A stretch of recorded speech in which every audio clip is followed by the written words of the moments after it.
I got hooked up with it through. I knew everything was like. First of all, let me say, people still say to me, "Oh man, you still into that?" And I'm like, dude, it's not like it's not like some certain dudes who came from the suburbs of Connecticut that put on the friggin' Krishna robes and got on stage, and it was like a trend to them, and it was like.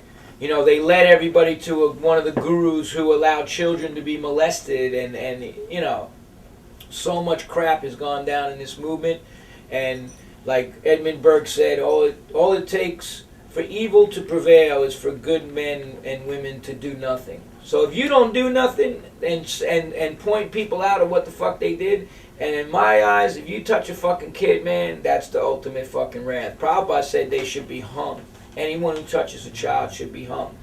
And these guys hijacked Prabhupada's movement. They split the world up. They friggin' raped children. They stole millions of dollars. They murdered people. That's one thing I held back from the audio book because they threatened to sue me. And I was like, well, then I'm not going to talk about it in the audio book because it's going to give them a heads up. But it's in the book.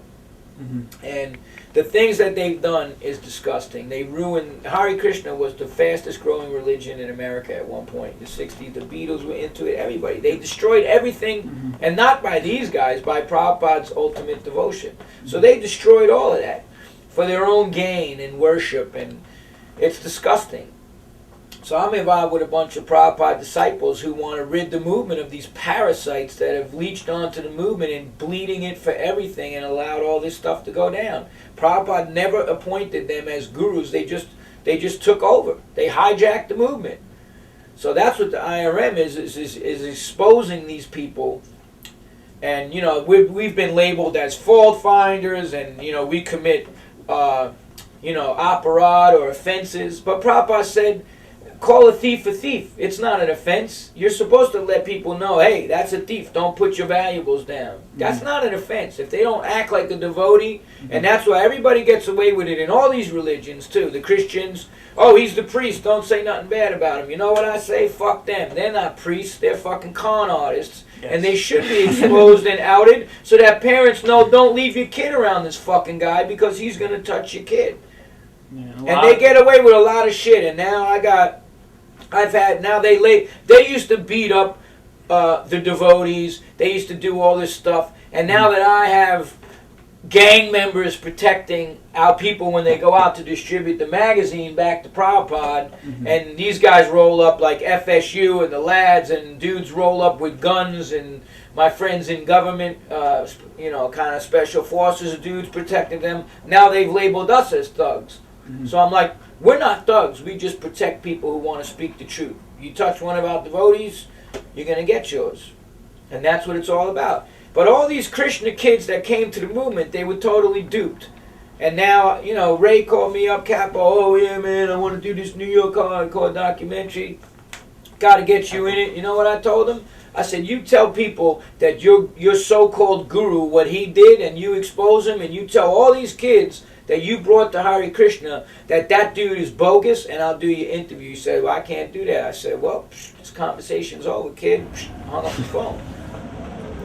Like what I say, and I said it in the end of the book,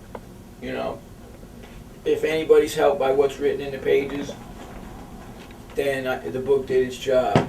It's just like I said with the Cro-Mags, Age of Quarrel. Everyone asked that question too. Well, how do you feel about the effect? I don't sit around thinking about that type of stuff, man. I try to stay focused and grounded, and I think truthful things affect people. The truth was the truth, 1,000 years ago, whatever, and it'll still be the truth, and that's why even that record is relevant to this day. But it's like, I look at it as like, that was my therapy. If that helps people, the book, then I'm like, then it did its job. But to sit around thinking like, I'm so, you know what I'm saying? You have to stay humble because like, even Chanakya Pandit, a great philosopher in India, said, he who praises me is my enemy. Mm-hmm. Because, the false ego is so, that's what destroyed, the Cro-Mags, really, was people's egos, false egos, getting out of control. So you have to really stay humble and grounded and not think like, because my ultimate goal really was to show people my journey and how it came to reaching the message of what Prabhupada has to offer the world, and that's the real deal, because you know, everything else is just, it's smoke and mirrors, man.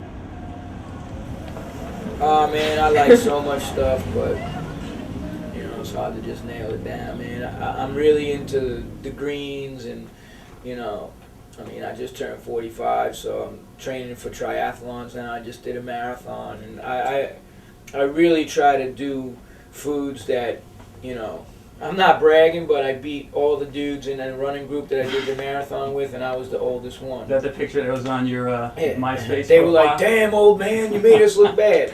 But it's taking care of yourself. It's, you know, 20-something years of training and eating right, and you know, so, you know. But I'm really into. I try to eat as much raw stuff as I can, and juicing. I'm really into the juicing, wheatgrass, and you know, all that kind of stuff, because it you know, rejuvenates your cells in your body. So I'm really into that.